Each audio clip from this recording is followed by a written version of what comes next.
நம்மாழ்வாரனுடைய பக்தி கனிந்த பக்தி அப்படின்னு சொல்லுவாங்க. பழுத்து கனிந்து அப்படியே அதில் சாறு பெருக இருந்ததாம் அந்த பக்தி. பெருமாள் அதில் திளைத்து மூழ்கி எழுந்திருக்க ஆசைப்பட்டான் போலும். ஆழ்வார் தன்னுடைய பாசுரங்களை பெருமான் தன்னுள்ளே இருந்து பாட வைப்பதாக சொல்றார். யானாய் தன்னை தான் பாடி அப்படிங்கிறது ஆழ்வாருடைய வாக்கு. இந்த பாடல்களில் ஆழ்வாருடைய மனம் படிப்படியாக பக்குவம் அடைந்து அடுத்தடுத்த நிலைக்கு போறத உரையாசிரியர்கள் கண்டு நமக்காக சொல்றாங்க. அதிலும் கடைசி பத்திலெல்லாம் ஆழ்வார் இதற்கு மேலே இந்த உலக சம்பந்தம் எனக்கு ஆகாது, இங்கே என்னை விட்டு வைக்காதே அப்படின்னு வேண்டுவார். சில இடங்கள்ல கண் கலங்க செய்யும். ஒரு இடத்துல என்னை மேலே கூப்பிட்டு கொள்வது உனக்கு அவ்வளவு கஷ்டமா, நீ நினைச்சேன்னா இருந்த இடத்துல இருந்து ஒரு சங்கல்பம். ஆழ்வார் திருநகரியிலே தாமிரபரணி கரையிலே இருக்கக்கூடிய அந்த புளிய மரத்தடியில் இருக்கும் சடகோபன் இப்போது இறக்கட்டும்னு நீ ஒரு சங்கல்பம் செய்தால் போதுமே. பனிகண்டாய் சாமாரேன்னு சொல்றார். இவன் சாகட்டும்னு நீ பணிக்க மாட்டியான்னு கேட்கிறார். இந்த உலக தொடர்பை அறுத்து தெளிந்த ஞானத்தோடு இருந்த ஆழ்வார் இங்கே பொருந்தாமல் இருந்திருக்கார். அதனால தான் வைகுண்ட அனுபவம் பெருமானுடைய திருவடிகளிலே இருந்து கொண்டு அவனுக்கு தொண்டு செய்யும் அனுபவத்தை வேண்டி வேண்டி கேட்டிருக்கார். அப்படிப்பட்ட நம்மாழ்வாருடைய அவதார நிகழ்ச்சி வைகாசி விசாகம். அதை முன்னிட்டு நம்முடைய ராகமாலிகா தொலைக்காட்சியில் வரக்கூடிய நம்மாழ்வாரும் நவதிருப்பதியும். வணக்கம் நேயர்களே. இன்றைய நிகழ்ச்சி பெருங்குளம் அப்படின்னு அழைக்கப்படும் திருக்குழந்தை திருத்தலத்திலிருந்து.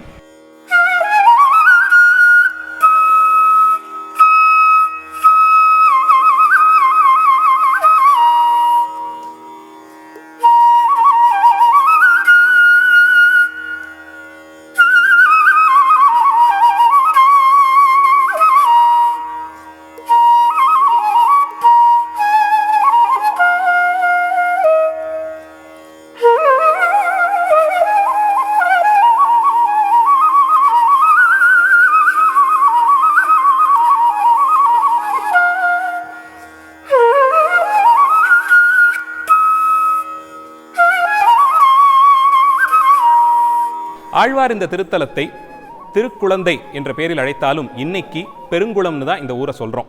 இன்னைக்கு ஒரு சின்ன கிராமமாக இருக்கக்கூடிய இந்த ஊர் வரலாற்று ரீதியாக பார்த்தோம்னா பெரிய நகரமாக இருந்திருக்கு. ஆழ்வாருடைய காலம், அதை தொடர்ந்து வந்த வரலாற்று காலங்களில் பெரிய அளவில் இங்கே ஊர் சபைகள் இருந்ததும், இந்த வழியாக கிழக்கு கடற்கரையிலிருந்து பொருட்களை ஏற்றி கொண்டு வந்த வியாபாரிகள் தங்குவதற்கான மடங்கள் இருந்ததும் இந்த ஊர் எவ்வளவு பெரிதாக இருந்திருக்கணும் அப்படிங்கிறத பற்றின குறிப்பை கொடுக்குது. இது மாதிரி இருந்த வியாபார அமைப்புகள் ஊர்கோயிலுக்கும் பொதுவில் இருக்கக்கூடிய சத்திரம் முதலியவற்றை கட்டி கொடுத்து ஊர்கோவிலிலே திருவிழா நடப்பதற்கெல்லாம் உதவி செய்து வந்திருக்காங்க. இதை கருத்தில் கொண்டு அவர்களுக்கு வரிவிலக்கு கொடுத்த நிகழ்ச்சிகள்லாம் உண்டு. அப்படி வரலாற்று ரீதியாக ரொம்ப முக்கியமான ஒரு திருத்தலம் தான் திருக்குழந்தை.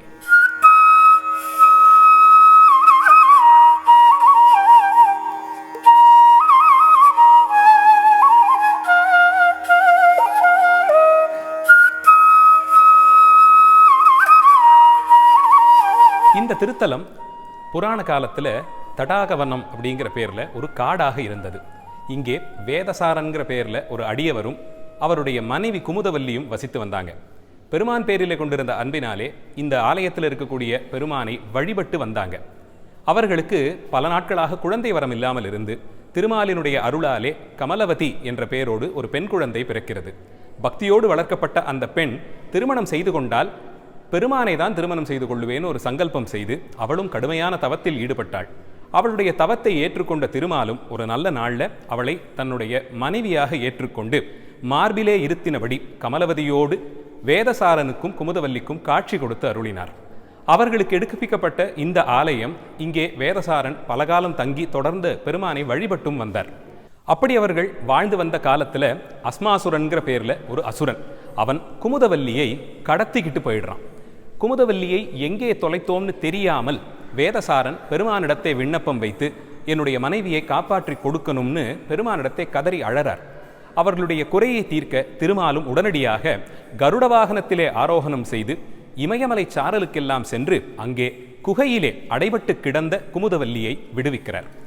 குமுதவல்லியை விடுவித்து மீண்டும் அழைத்து கொண்டு வந்து வேதசாரனிடத்தை ஒப்படைக்க பெருமாள் இந்த கோவிலிலே அந்த அஸ்மாசுரனை அழைத்து வந்து அவனை கீழே தள்ளி அவன் மேல் குதித்து நடனமாடினார்னு பார்க்குறோம். சோரனான கள்ளனான அந்த அஸ்மாசுரன் மேலே நடனம் செய்ததினாலே பெருமான் சோர நாட்டியன் மாயக்கூத்தன் அப்படிங்கிற பெயராலே அழைக்கப்படுகிறார்.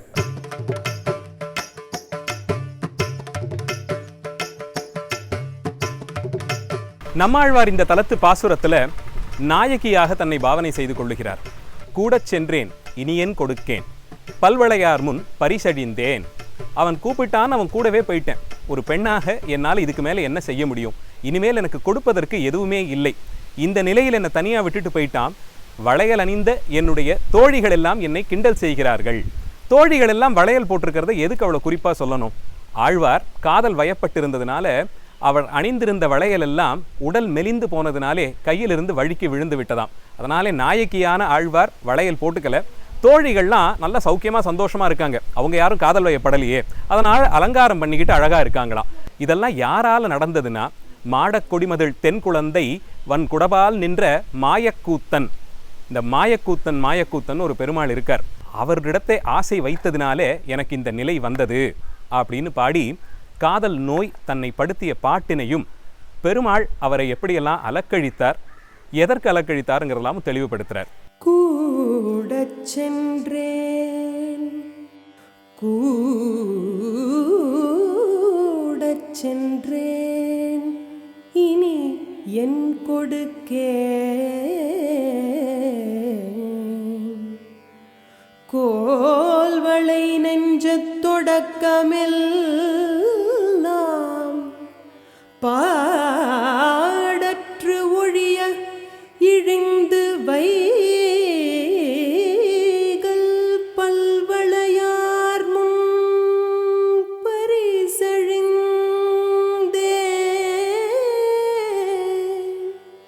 மாடக் கொடிமதில் தென் குழந்தை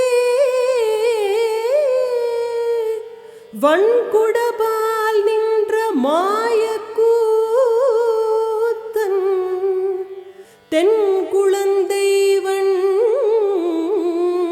குடபால் நின்ற மாயக்கூத்தன் ஆழிவளவனை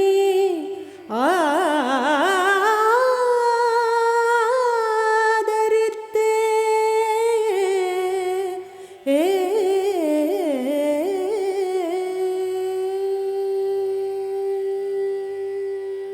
ஆழ்வார் திருநகரிக்கு அக்கறையில் தாமிரபரணியினுடைய தென்கரையில் ஆழ்வார் திருநகரி இருக்கு. அதற்கு வடகரையில் ஒரு சின்ன கிராமம். அந்த கிராமத்தில் ஒரு நாய். அந்த நாய் தினமும் தாமிரபரணி ஆத்தை கடந்து இந்த பக்கம் வந்து ஆழ்வார் திருநகரியில் இருக்கக்கூடிய வைணவர்கள் அவர்கள் உண்டு முடித்த பிறகு இந்த இலையெல்லாம் எடுத்து வெளியில் போடுவாங்களே, அதிலிருந்து தனக்கான அன்றைய உணவை தேடிக்கொள்ளுமா.